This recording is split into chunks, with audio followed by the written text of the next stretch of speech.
Hello class, this is an example of how we can use tree diagrams to organize and solve problems that have to do with conditional probabilities. Let's go ahead and read this problem. It says a professional exam has a pass rate of 68%, and at the end of the exam, students are asked whether they participated in an official study program.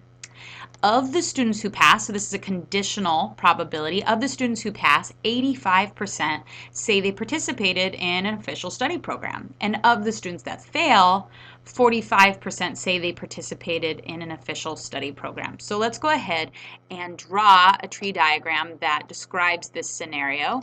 And I'm going to start off with the pass rate. So the probability a student passes is then 0.68 or 68%. And then the way a tree diagram works is that each branch is then disjoint of the other branch, meaning that they can't happen at the same time. And so the complement of passing would just be then not passing or failing. So I'm going to call this F for fail, and the probability a randomly chosen student fails is 0.32. So these all add up to 1. Now, if I want to draw in the second part of my branches, this is then going to be a conditional probability that goes on this branch, because essentially what's happened is I've gone down this pathway of passing, and so then this is given this has occurred. That's the way that a tree diagram works. So essentially what this is the likelihood of having an official study program given they've passed the exam, and we know this. Of the students who pass, 85% said that they had an official study program. So 0.85 will go on to this branch. Now, again, this should just be the complement. Well, what does that mean? This is then no official study program. I'm calling official study program OS, given they passed, would then be equal to 0.15. So these two branches must add to 1. Now, if we continue down this path, we can think of it like this. Now, of the students who fail, so the students that did the official study program, given they failed the exam, is then 0.45. And of the students that fail, the probability that they did not have a study program is then 0.55. So again, these then two branches should add up. So this is then the probability of no official study program given that they've failed the exam. Now, how did I know to set it up this way? Well, if I've been given conditional distributions, then the part that's given should always start first. So that's going to be the first branch. So that's passing and failing the exam, and I have the individual probability of passing the exam, which then in turn gives me the individual probability of failing. So if it's a conditional, then that should always be on the second branch or the second part of your little tree diagram, and the individual probability should always be on the first part of your tree diagram. That's just kind of a little note. So let's go ahead and try to find out some of these probabilities. It says, what is the probability a student didn't participate in any official study program? So that means I want to find the likelihood of no OS. Well, I only have these conditional statements.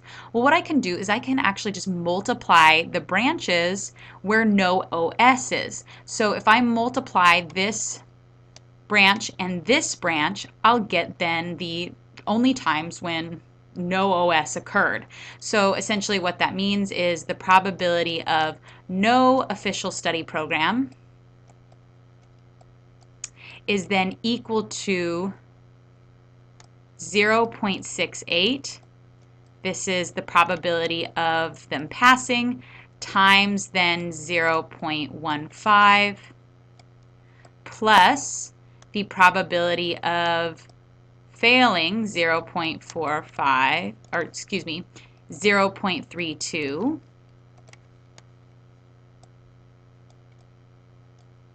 times 0.55. So what's the likelihood a randomly chosen student had no official study program given they've taken this exam? This is equal to this expression, which is then equal to 0.278. So the chance that a randomly chosen student did not have an official study program is about 27.8%. Now the next question it's asking us is to find the probability a student will pass given they didn't participate in a study program.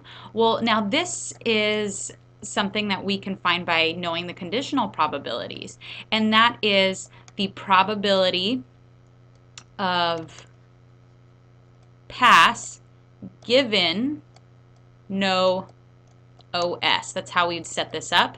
Well, this is then equal to the intersection, so the probability of passing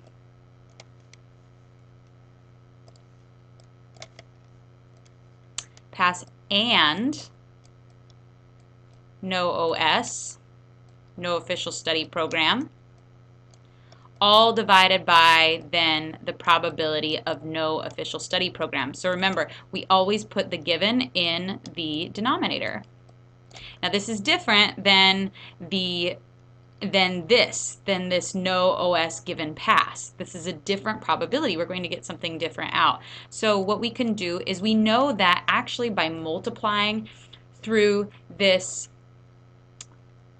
branch, the pass and no OS given pass, this gives us the intersection.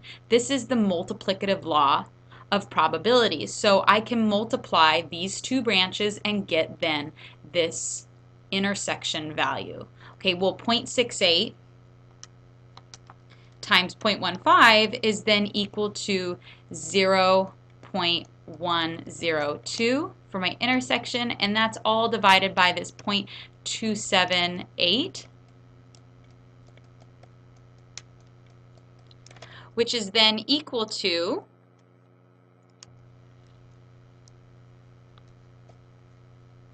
0.3669. So there's about a 36.69% chance that a student will pass given they didn't do any sort of official study program.